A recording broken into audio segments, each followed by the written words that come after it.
Hello, guys. Today I'm going to be talking to you about how to read 52 plus books in 2020. So, this next year, this next decade, how to accomplish that goal. My name is Kevin.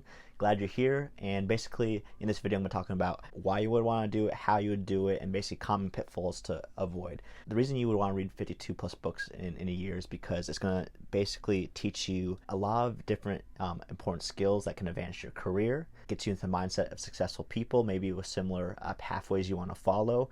And then more importantly, it just opens up your mind to more creative thinking.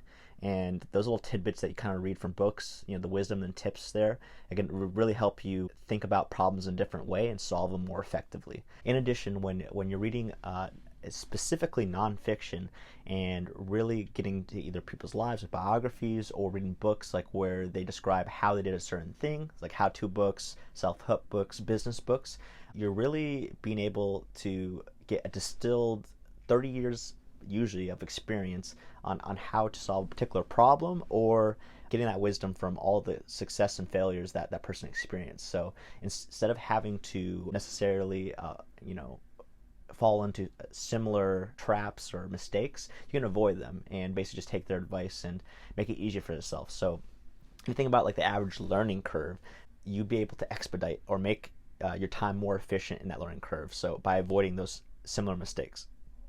So now with this goal of 52 weeks per year, it's a big goal. You might be asking, like, how much time is this going to take me?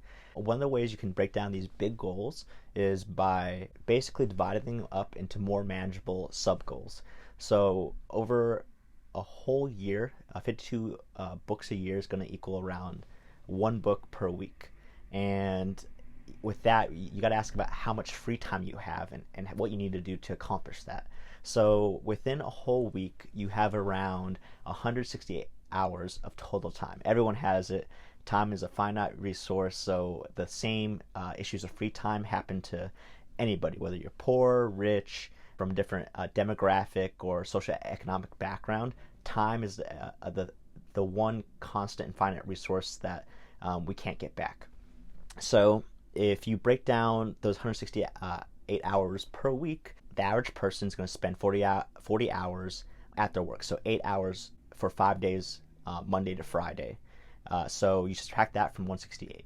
And then also, on average, people should be getting 8 hours of sleep.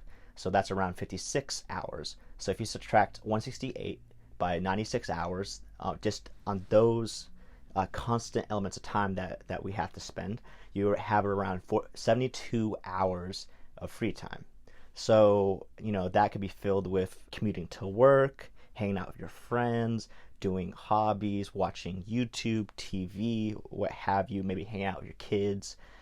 And you basically have to carve out time if you want to accomplish this goal. According to Pew Research, the average American reads 5 books a year. So if you were able to accomplish this goal of 52 plus books per year, you're basically 10xing the average person's reading output. So think about how much more productive and valuable you can be if you were able to accomplish this goal. Within a week, you could basically break this up into manageable pieces.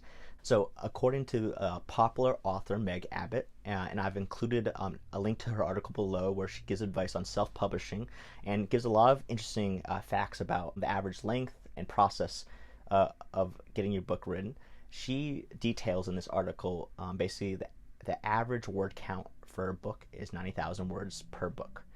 And the average words per page is around 250 to 300 words per page.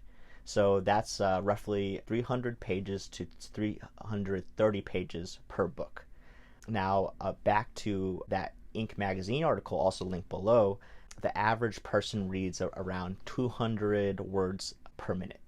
So if you were to basically extrapolate that or calculate that out to per hour, 1 hour of reading for the average person is going to be 12,000 words per hour. So if you divide 90,000 words by 12,000 words, the average book could be finished in 7.5 hours. So if you were to just read 1 hour per day for the rest of next year, you'll have read 48 books by the end of next year. This kind of gives you enough leeway. Maybe you have to do something that particular day, but if you just build this habit overall, you're going to be reading a ton of books. Now, on to the next step. If you think about the other parts of your week in your free time, commuting to work and the gym. Now, this is kind of more from anecdotal experience, but the average commute's around 20 minutes just to work and 20 minutes from work, so 40 minutes total. So over a week, that's around 3.5 hours roughly. And then let's say you go to the gym around, or just run or do some other type of exercise 3 to 4 times a day. I mean, not a day, but per week. So that's around 4 other hours, and I'm including time to get to the gym and from the gym. So basically, you have 7 hours of this extra time, 7.5 hours of this extra time to listen to audiobooks. So doing some very unscientific research onto my personal Audible library, I found the average Audible audiobook is around 13 hours and 24 minutes. So over the course of a year, if you just use your commute time and your gym time to listen to Audible while you're doing that, instead of listening to music, you'll have read 29 books. So if you combine both just reading an hour per day plus using commute and gym time for reading books, you'll have read around 77 books total. So that's if you were perfect. So obviously this allows for a little bit of leeway if you don't necessarily have time to read an hour per day. But you could easily accomplish your goals by utilizing this time here. And this kind of goes further for people who either have extreme commutes. So I've also included an article from New York Times, great article about people who have these 2 hour plus commutes. So they could easily achieve this goal by just listening to audiobooks during the commutes. And also if you have a profession where you're doing long haul trucking or driving a sort with Uber, Lyft, taxis, or a personal driver, the Audible audiobook approach or audiobook approach in general is going to help you reach that goal faster. And you might be asking, like, what if you don't have time? So this is where you can really dissect if you're wasting time and it's not helping you accomplish your goal.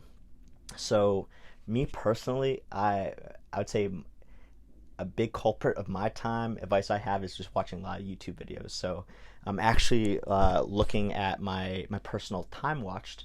Just this week, I've watched around 18 hours of YouTube videos. So that's around 2.5 hours of video watched per day. So if I just reallocated some of that time to something more productive, like listening to an audiobook or reading, that just helps accomplish like this goal of 52 books per year. I would recommend like looking at these time management apps, basically that track your usage of certain apps. YouTube has it integrated with their settings and account functionality. So just try to see if you're wasting time and how it could be better reallocated to more productive stuff. So it doesn't have to be reading books, but it can go to something different as well. So overall, you'll be able to read 52 books in this next year, 2020, by reading an hour a day and also utilizing your commute and exercise time to listen to audiobooks. So you could easily read 52 books in this year, but really focus on the quality of information you absorb compared to the quantity of books that you read. It's not necessarily how many books you read, but the lessons you learn from there. So, and finally, I would recommend if you find a book boring or not very helpful, don't be afraid to either stop listening to the audiobook or stop reading that book in general and just go to the next one. Because your time is valuable. Might as well not waste your time. Obviously, stick in there a little bit. If you're just 5 minutes into the book, maybe give it 20 more minutes to see if it's not if it's trash in your personal opinion before going to the next one. But overall, don't be afraid to cut your ties with that book and go to the next one. Anyways, thank you for watching this video. Please like and subscribe if you found the content enjoyable. It really helps out, so I really appreciate. You don't have to necessarily smash the like button, but gently high five it. And the next topic for my next video will be top tips for new programmers and mistakes to avoid. Anyways, see you in the next video. Thank you.